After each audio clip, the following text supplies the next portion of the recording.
Hey besties, number one tip is that you should just shut up. I don't know how else to say it in the most respectable manner, but please besties, when you're at work, learn to... Whenever you're at work and you're tempted to start yapping, remember my voice, remember my face, remember me telling you to please just... Because silence will do you way more good than harm. I'm going to release a video where I will talk about the things that you should not talk about at work. But for now, let me just tell you that, see, number one, your work colleagues are not your friends. And I'm going to say it louder for those at the back to hear me loud and clear. Your work colleagues are not your friends. Yes, you could have a work colleague that would end up being friends with you, but that's the exception and not the rule. For instance, in my place of work, I've been blessed to have one friend. So although I work with her, I don't regard her as just my work colleague because she's my friend. And I will tell you the reason why it is necessary to have these differences. One way to know that a person is your work colleague and not your friend is that if the job leaves, or if you leave the job or they leave the job, would you still be in contact with the person? Most likely not. Apart from work, do you guys have any other thing in common? Most likely not. Do you have shared values? Most likely not. Because when you are at work, there are just some people that you meet at work because you are at work. Now, you don't have to extend that relationship outside work because you're going to be infringing on your boundaries. And that's the reason why at work, you see a lot of people that they just keep yapping about things that they really shouldn't. Things that concern their private life. Do you think it's your work colleague's business to know that last weekend you got drunk? What's wrong with you? Why do you just keep talking and talking and talking? Don't you have friends? If you don't you have a therapist? Your work colleagues are not your friends, unless the ones that have been tested and trusted. Otherwise, general colleagues are not your friends. And if you're an international student, it makes things worse. Whether we like it or not, being an international student, or let me just say a person of color in the UK, trust me, the workplace is a ghetto, and I know what I am saying. There is something that blows my mind. In fact, when I just came into the UK, it blew my mind about lots of people here. For instance, I'm quite an upfront person, so if I like you, you would know. If you offend me, you would know, because I'm going to tell you straight up. But in this place, it's quite different. Someone may hate you, and guess what? They are smiling with you. The thing shocks me. Someone would be gossiping about you, literally. And the next thing, when you walk right in, they are smiling at you. They are hyping you. They are praising you. See, that is one culture shock that still baffles me about being in the UK. Because when they tell me good morning, I actually have to check the window if it truly is morning. Because people here are quite wowed. The level of pretense, hypocrisy, gossiping that happens at the workplace is mad. Trust me, I've worked in various organizations and I can tell you for a fact that it feels like gossiping is the food for thought here. And you besties, I don't want you to be part of that, because you see, you that you are putting mouth in that conversation, you are talking bad about your other work colleague. Guess what? When they will tell the story, because they will tell the story, you think they will not tell. See, most times here, when people bring you into conversations, it's to hear your own mouth. And they will now, you see the small thing you said, they will say you said everything. And see, all of these are unnecessary. If you're an international student, besties, you have lots of things that are bothering you. You should not add he said, she said. Come on now. Chelsea, come on now. You have things to focus on. And please, when you're tempted to say what I don't know, just think. Is it even necessary? What you're saying, is it even professional? Is it? Must you talk about every single thing? And bestie, see, if you're the type of person that when you're at work, you're a loose cannon, like you just... You should actually work on your boundaries. And oh my god, bestie, see the way I came today with lots of fire and pepper. No chill. But I'm saying the truth. You should work on your boundaries because something is not alright, baby. It isn't. There is a hole, there is a vacuum that you need to fill, and it cannot be filled by your work colleagues because it is work. Go to work, do your job, go home. Now, number 2 is learn to interact at work. I know. You're wondering, is that not contradictory? You just said we should learn to keep our mouth shut. Then now you're saying we should learn to interact. Baby, what are you saying? Now, bestie, see what I'm saying. Learn to be friendly without being friends with people. It is a life skill that you need at work.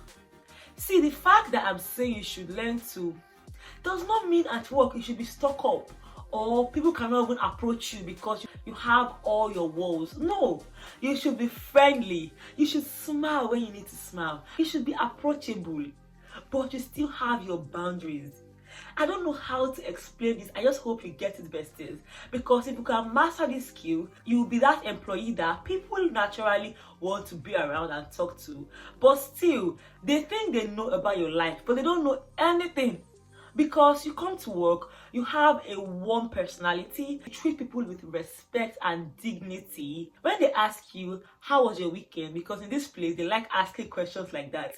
You still share a bit of you, but keep back the rest. It's not everything that they need to know. So let's say in the weekend, you had an amazing date with your partner. You guys went somewhere, you were in cloud 9, this, that. You actually don't have to give all the details. It is TMI, too much information. But you can give a little bit. You can say, oh yeah, the weekend was nice. I had an amazing time. That's it. You don't have to say you did this and did that. It is really not their business. It is not. But the point is, at work, still learn to make your personality come out. You don't have to be stuck up. Well, unless that's your personality. But the point is, still interact. Get to know your work colleagues on a professional level.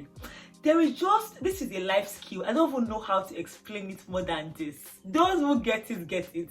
You can be friendly with people and they don't have to know every detail about your life. Now, the 3rd tip, this one is for my content creators.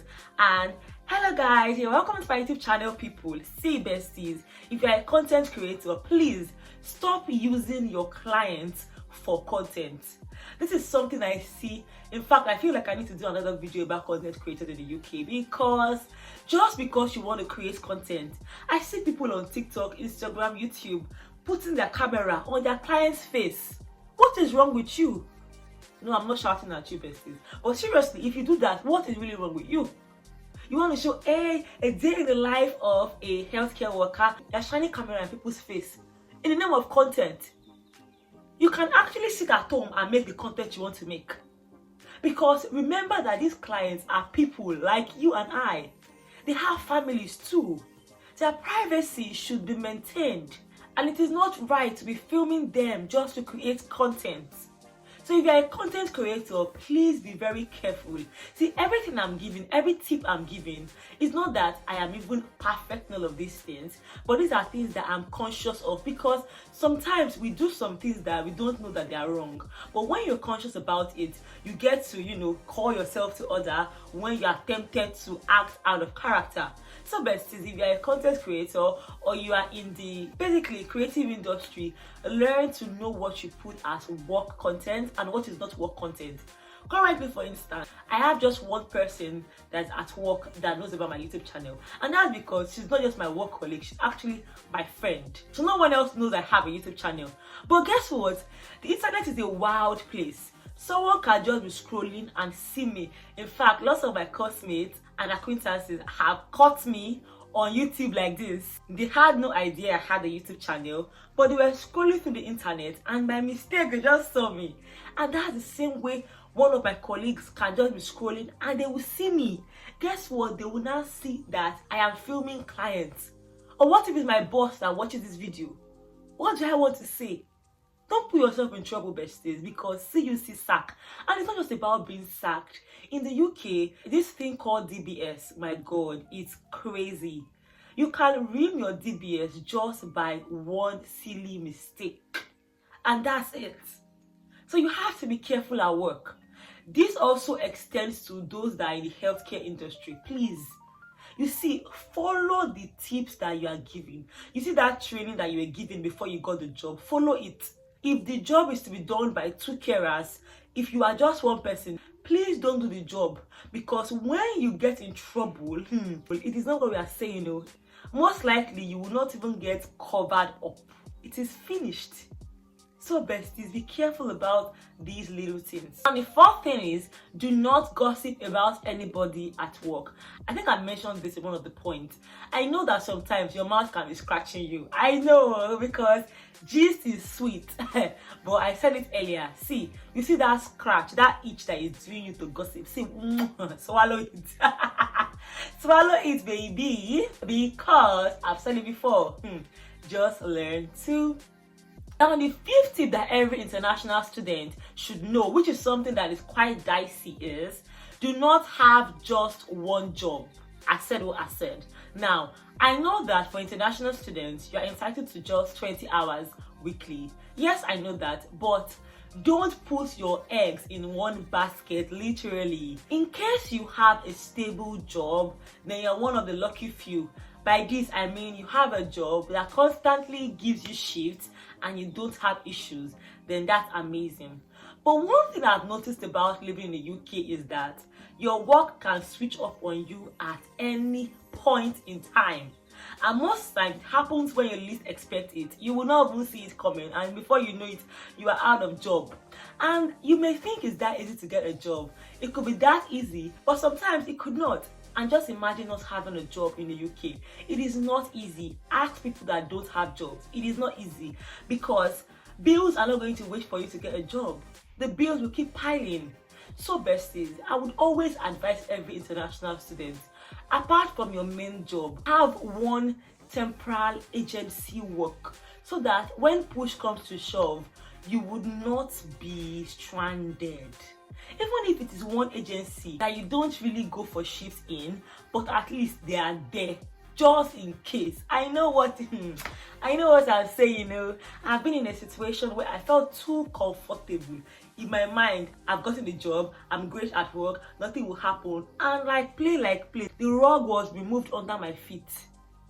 And I learned that, see, in this place, you're an international student too. Of course, this point may not apply to everybody, because I know that not everyone watching me is an international student. But the point is, always have a backup plan for your finances. It is very important. Very, very important. Now, it may not even be another job. It could be something else. Maybe your business, maybe something else. But the point is, don't put your finances in just one source, because anything can happen. This is life. You can go to work one day and something happens.